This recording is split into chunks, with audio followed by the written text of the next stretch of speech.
Testing levels.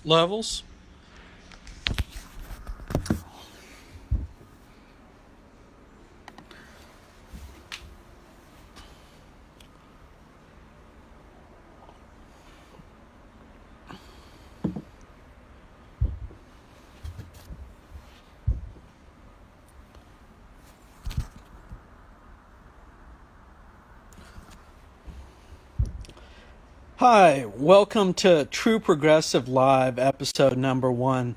I'm your host, David Kirsten. True Progressive Live is a new live internet show that is dedicated to truly progressive issues in politics, particularly California politics. We're going to broadcast live every Friday at 2:45 p.m. Not every show will be broadcast live, but many will, and all episodes will appear Fridays at 2:45 p.m. I'm still examining the live streaming options, and we'll stick with Facebook for the time being due to ease of access and administration. The show will feature live commentary and editorial from yours truly, as well as a number of guests. The focus is government and what I call a truly progressive agenda, which is a bit different from the far left, knee-jerk liberal politics that has been coming out of Sacramento for a while. I don't believe in an all-powerful and coercive government, and neither did our nation's or our state's founders. Yet this is the brand of Democrat politics and progressivism which dominates the California political scene today. Being progressive has really gotten to be a dirty word in politics, in California politics, in my opinion, because it means that you're tied to the Democrat establishment and the special interests they represent. Historically speaking, true progressive is essentially taking back government for the people, not the special interests, and that's what this show is about. There aren't many true progressives out there, and there's a reason for it. It's not easy. The intent of the show is to spark a discussion and get a dialogue going about truly progressive concepts. It's not about being left or right. It's about the political center and concepts that all voters should be able to agree on to a certain extent. Bernie Sanders struck a chord. The system is rigged by the special interests in a government that no longer represents the people. I'm an expert in public policy and commentator on California politics, and believe the California Democrat Party is far more powerful and corrupt than the California Republican Party in California. Supposedly, California Democrats are progressive, but they actually support policies that are the least progressive possible on a variety of issue areas. The California Democrat Party is controlled by the California Public Employee Unions, and these folks want all the money for themselves, which leaves nothing or very little for the people that they're supposed to represent, including the poor and other traditional Democrat constituencies. The best example of this is the state's pension problem. The unions have gotten so powerful that virtually no policy area is progressive. The heart of the progressive agenda in California is spending as much taxpayer money as possible, but it's misappropriated, and there's little left over for anyone else. The same applies to education policy. There's no accountability for how dollars are spent. We can't even fire underperforming teachers, and nobody is looking to make the system better. Housing policy. Environmentalists and construction unions are so strong that you can't even build housing in California, which means everyone pays too much and nobody can afford to live here.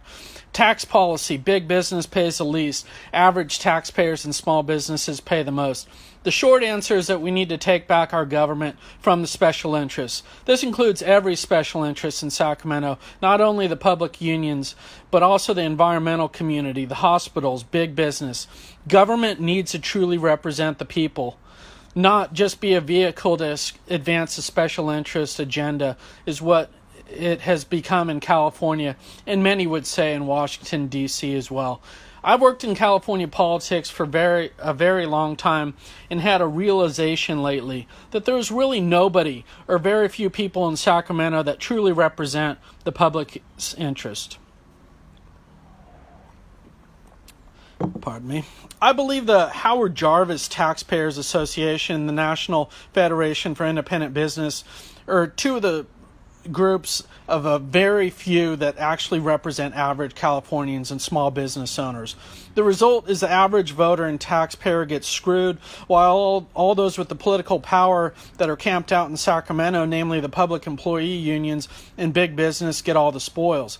Government in California continues to grow in terms of power, influence, and cost, but it's driven by the special interests and their agenda. We need to beat back control of government, because if it does not represent the people, the more power we give it, the more it'll cost us, the less it'll do for us and our interests. This is what has happened in California politics. We continue to pay more, but get less. Public service in many cases has become more about personal enrichment than about serving the people. Under the current state of affairs in California politics, I believe we need to limit the power and reach in government until it can be brought back under control of the people. Most politicians in Sacramento don't represent you. They represent the special interests above all, but appeal to voters at election time, as I'm sure everyone has seen. I believe the traditional Republican ideology is more correct in California politics today because they believe in limited government and personal responsibility.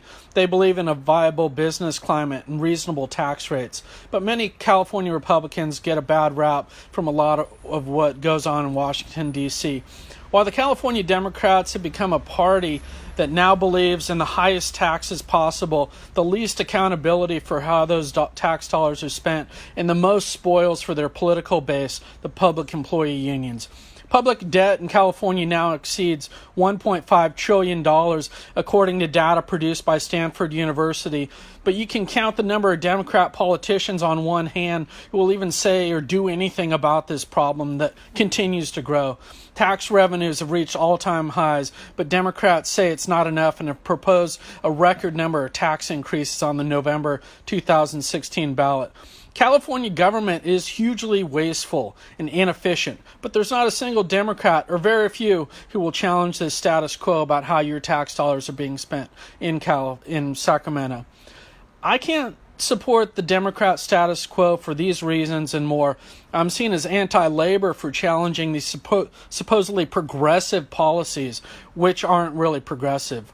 But let me make one thing clear. The California Democrat Party we have in this state is not truly progressive. They are more corrupt than anything else, meaning they don't represent the people. They represent the public employee union agenda above that of the public interests. California Democrats are bankrupting the state, and nobody's doing anything about it. The intent of the true progressive, this show live, is to challenge the current status quo in California, which is dominated by California Democrat politicians. In many cases, this involves an attack from the political right, but this is only because California Democrats have gone so far left that everything sensible is to the right. The intent of true progressive is to expand the political center and stand up for the people and the public interest. Many are going to say that these ideas and positions are radical, but that's only because the current status quo is so corrupt and distorted that independent thinking is frowned upon and shunned. There's not a debate on the real issues that impact Californians and that need to be fixed. The time has come to fix our government, but I can't do it alone. I'm only one person with a lot of insight about what is wrong with California politics and some ideas on how to fix it, but I have zero political power and no political clout, just like you, the average voter. The people are only strong if they start paying attention and standing up to the special interests who control their government. The people need to stand up and to fight back to take their government back from these special interests. I want to hear from you folks about what you think is wrong with California government and what we need to fix it.